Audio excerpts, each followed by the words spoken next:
And I know times are tough, but I want you to know that help is on the way. To this team, thank you for accepting the call to serve again. To your families and to your thank them for their sacrifices, because it's real sacrifice. We could not do this without you. And to the American people, this team will always be there for you and your families.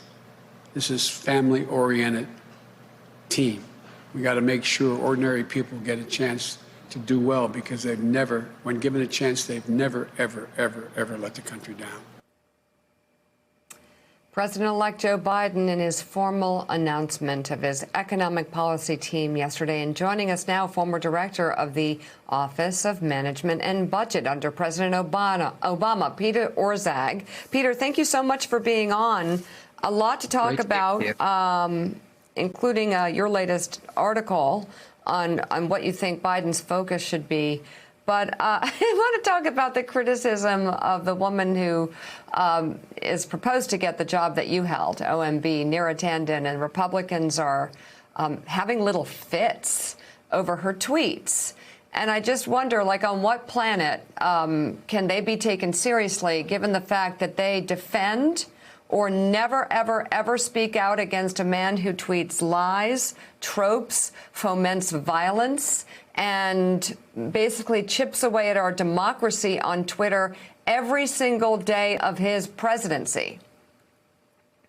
So look, I've known Neera Tanden for more than 2 decades. There is no question in my mind that she is more than capable of doing the budget director job. And so I just view the rest as a distraction, an unfortunate distraction. But at its core, she knows policy inside and out. She knows Washington inside and out.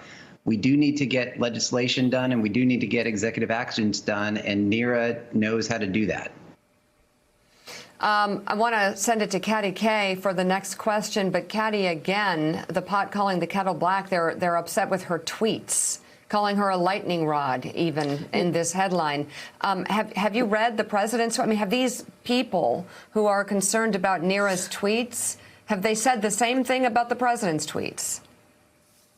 All that stunning silence we've heard from the last 4 years, right, from Republicans over the president's tweets. In fact, Republicans have got so fed up on Capitol Hill of being asked how they respond to the latest tweet that they now start avoiding people like Casey as soon as they see her in the corridors of power in order to have to not talk about the president's latest tweet. So yeah, there is some hypocrisy around that one.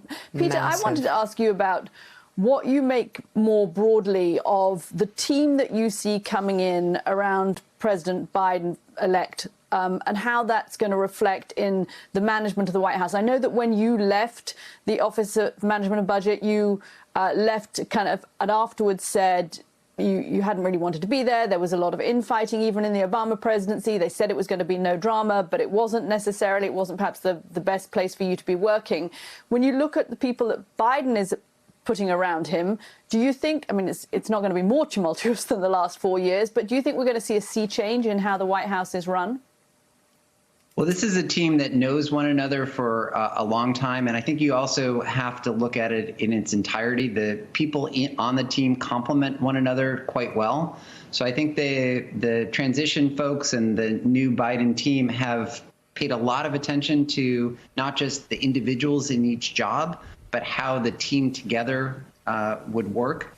And I'm very hopeful that the combination of their experience, their knowing one another, their personalities, et cetera, really will gel quite nicely. And I think all signs point in that direction right now. Thanks for checking out MSNBC on YouTube, and make sure you subscribe to stay up to date on the day's biggest stories. And you can click on any of the videos around us to watch more from Morning Joe and MSNBC. Thanks so much for watching.